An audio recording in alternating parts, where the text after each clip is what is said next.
নমস্কাৰ স্বাগতম জনাইছোঁ মোৰ ইউটিউব চেনেলৰ সকলোকে পুনৰ নতুন এটা ইনফৰ্মেটিভ ভিডিঅ' লৈ আহিছোঁ। ইনফৰ্মেটিভ ভিডিঅ'টো এই যে ইণ্ডো টিবেটিয়ান বৰ্ডাৰ পুলিচত চাকৰি ওলাইছে, বৃহৎ সংখ্যক চাকৰি ওলাইছে। চাকৰিখিনি এলিজিবিলিটি ক্ৰাইটেৰিয়াৰ পৰা আদি কৰি ক'ত কিমান পোষ্ট আছে, কাষ্ট ৱাইজ কিমান আছে আৰু কিমান বয়সৰ পৰা পাৰিব, লাষ্ট ডেট কিমান, সবিশেষ জানিবলৈ শেষলৈকে ভিডিঅ'টো চাই থাকিব। লগতে এটা কথা কওঁ, যিহেতু বহুত দিন ভিডিঅ' বনোৱা হোৱা নাছিলে এই চেনেলত, যিহেতু বিশেষ কিছুমান কামত ব্যস্ত থকাৰ বাবে এতিয়াৰ পৰা আপোনালোকে সকলোতকৈ আগত এই চেনেলত ভিডিঅ' পাব। জব আপডেট হওক বা এনি ভেকেঞ্চিজ হওক, সকলো ধৰণৰ ভিডিঅ' পাব। আৰু এই চেনেলটো সকলোতকৈ আগত ভিডিঅ' পাবৰ বাবে আপোনালোকে যদি ভাল পায় তেতিয়াহ'লে ছাবস্ক্ৰাইব কৰি ল'ব আৰু বেল আইকনটো প্ৰেছ কৰি থ'ব, যাতে সকলোতকৈ আগত ন'টিফিকেশ্যনবিলাক পাই থাকে। এতিয়া চাওক, Indo Tibetan border police force, চমুকৈ ITBP বুলি কোৱা হয়। ইয়াতে লিখা আছে recruitment for the post head constable education and state counsellor 2024 2024 বৰ্ষত পাব্লিছ কৰিছে ন'টিফিকেশ্যন। ইয়াতে আপোনালোকক লিখা আছে the Indo Tibetan border police force invites online application from eligible male and female Indian citizen including subject of Nepal and Bhutan. Nepal আৰু ভূটানক সংযোগ কৰিছে।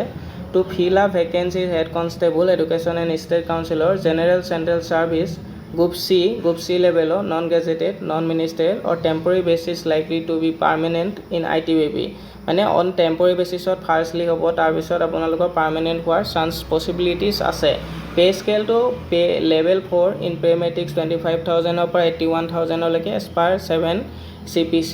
Selected candidate will be liable to serve anywhere in India or abroad. Selected কেণ্ডিডেটবিলাকে ইণ্ডিয়াৰ ভিতৰত থাকি কাম কৰিব লাগিব বা অথবা ইণ্ডিয়া এব্ৰড, ইণ্ডিয়াৰ বাহিৰত, ইণ্ডিয়াৰ আশে পাশেও। The applicant are advise to check the eligibility before applying so' as to avoid disappointing at the stage. Detail of vacancies, এতিয়া আহোঁ ভেকেঞ্চিজ ডিটেইলছখিনিলৈ। ডিটেইলছখিনি চাব। নাম্বাৰ অফ পষ্টটো আপোনালোকে গম পাইছে, head constable education and state কাউন্সিলৰ।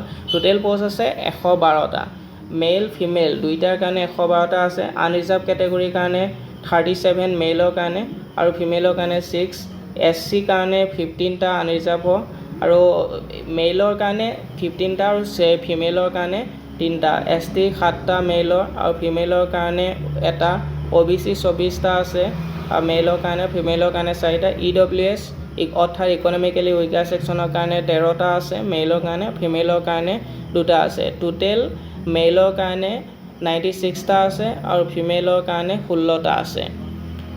তলত নোট কেইটামান দিছে, কেইটা চাব। The vacancies are tentative and may increase or decrease without any notice, মানে ন'টিছ নিদিয়াকৈ তেওঁলোকে টেণ্টেটিভলি ইনক্ৰিজো কৰিব পাৰে, ডিক্ৰিজো কৰিব পাৰে পষ্টখিনি। এতিয়া আপোনালোকে ক'ব নোৱাৰে যে বঢ়াব নে কমাব। তাৰপিছত আৰু এটা ইম্পৰ্টেণ্ট পইণ্ট ইয়াত লিখিছে, সেইটো হৈছে 10% of vacancies are 10% vacancies are reserve for ex servicemen in respective post category, মানে এক্স ছাৰ্ভিচমেনসকলৰ বাবে এক্স ছাৰ্ভিচমেনৰ যিসকল কেণ্ডিডেট তেওঁলোকে 10% এটা ভেকেঞ্চি ৰিজাৰ্ভ পাব। এপ্লিকেশ্যন ফিজটো সম্পৰ্কে কৈছোঁ, 100 ৰুপিজ পে'মেণ্ট কৰিব লাগিব। 100 ৰুপিজ অল কেটেগৰিজৰ নহয়, SC, schedule tribe, schedule caste এইখিনিৰ বাবে ফ্ৰী আৰু এক্স ছাৰ্ভিচমেণ্টৰ কাৰণে ফ্ৰী আৰু ফিমেলৰ কাৰণে ফ্ৰী হ'ব। তাৰপিছত এলিজিবিলিটি কণ্ডিশ্যনত ইয়াতে লিখা আছে এজ লিমিট বিটুইন 20 to 25, মানে 20ৰ পৰা 25 বছৰৰ ভিতৰত হ'ব লাগিব। Upper age limit is relaxable SC, ST, OBC, ex servicemen categories in accordance with government's rules time to time. Government rule মতে SC, ST, OBCৰ কাৰণে ৰিলেক্সেশ্যন পাই যাব। লাষ্ট ডেট হৈছে 5 August 2024, 5/8/2024। Education qualification degree from a recognise university or equivalent. Psychology as a subject হিচাপে degree থাকিব লাগিব, bachelor degree or degree from a recognise university bachelor of education or bachelor of training or equivalent. Bachelor of education অৰ্থাৎ BEd লাগিব অথবা সাইক'লজিত degree লাগিব। সেইকেইটা লাগিব। আৰু প্ৰচেছটো কেনেকুৱা আপোনালোকক দেখাইছোঁ অনলাইন প্ৰচেছটো। Application form candidate will be accepted only through online মোডত হ'ব আৰু ৱেবছাইটটো শুনক https://recruitment.itbp.police.nic.in এই ৱেবছাইটটোত গৈ আপোনালোকে ফৰ্ম ফিল আপ কৰিব পাৰিব যদি ফৰ্ম ফিল আপৰ এনি কুৱেশ্যন থাকে তেতিয়াহ'লে ডেছক্ৰিপশ্যনত আমাৰ নম্বৰ থাকিব তাত কল কৰিব পাৰিব বা আপোনালোকে ডাইৰেক্টলি মেছেজ কৰিব পাৰিব হোৱাটছআপত কুইকলি ৰেছপন্স কৰা হ'ব ইয়াতে চাওক verification of documents written examination detail medical examination written exam হোৱাৰ পিছত মেডিকেল টেষ্ট হ'ব তাৰপিছত ৰিভিউ মেডিকেল এক্সামিনেশ্যন তাৰপিছত আপোনালোকৰ এপইণ্টমেণ্ট দিয়া হ'ব আৰু কেতিয়াৰ পৰা ষ্টাৰ্ট ডেটটো মই কৈ দিছোঁ ষ্টাৰ্ট ডেট হৈছে 7 জুলাই 2024 আৰু ক্ল'জ হ'ব 5 আগষ্ট 2024 গতিকে যোনসকল কেণ্ডিডেট ইলিজিবল হয় তেওঁলোকে আবেদন কৰিব